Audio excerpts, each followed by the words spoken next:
Hello everybody, today we're going to talk about Horizon Bridge. But before we start, let's see briefly how lifelines work. Lifelines allow us to prove the validity of the blockchain state without downloading the whole blockchain. We can download only block headers and then verify that each block header hash value meets the target difficulty.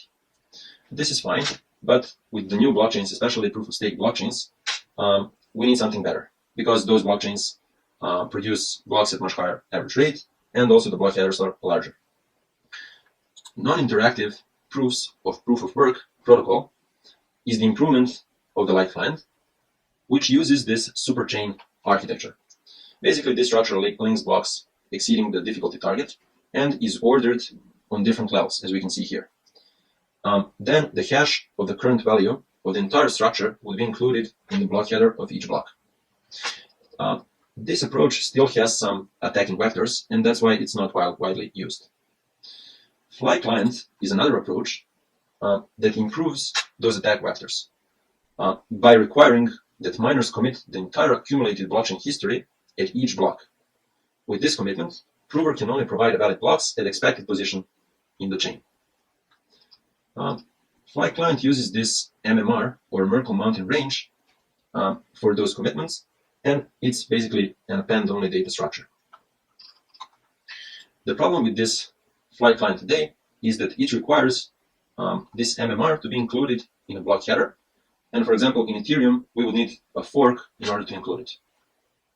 So Horizon is a trustless Harmony to Ethereum bridge, which means we don't have a third-party validator set. We rely on underlying blockchains.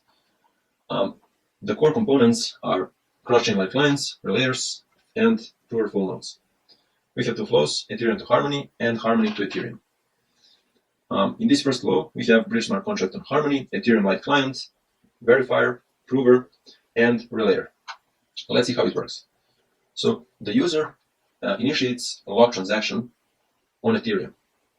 He gets back transaction hash, and then he sends it to the prover in order to generate the proof of lock. The user sends this proof of lock to bridge contract deployed on Harmony.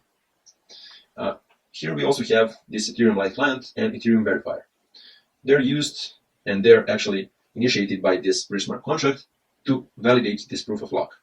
Only if this proof of lock is valid, the same amount of tokens will be minted on Harmony blockchain. For the verification purposes, we need some more information about block headers on Ethereum. That's why we use this relayer. He sends periodically the block headers from Ethereum, which are used for proof validation. In this other flow, it's pretty similar, but there is a bit difference because here we use Fly client, and in this approach we use SPV client. Why is that? Well, in Harmony blockchain, in each header, that MMR or Mountain Merkle range is included, and that allows us to use Fly client approach. Also here, we have proof of burn instead of proof of lock, but the procedure is mainly the same. Because on Ethereum blockchain, we can't change the block headers without a fork. We need to stick with SPV clients. So let's see the code now. We have this contracts folder, which contains Ethereum Lifeline contract, Harmony Lifeline, parser, prover, and also these locker contracts. Let's see this Harmony client contract. We can see the data that we need from the block header, and you will notice this MMR root. That is because we're using Fly client approach. This MMR data structure contains the hashes of all the previous blocks, and we can easily verify the inclusion of transactions in blocks by just having this MMR root. There's also a checkpoint event. We'll see what is a checkpoint. We have some modifiers, events, and so on. So with this MMR approach, we need only the last block in the epoch, and that's enough for us to validate the blockchain state. One important thing also is that in Harmony, after each epoch, set of validator changes.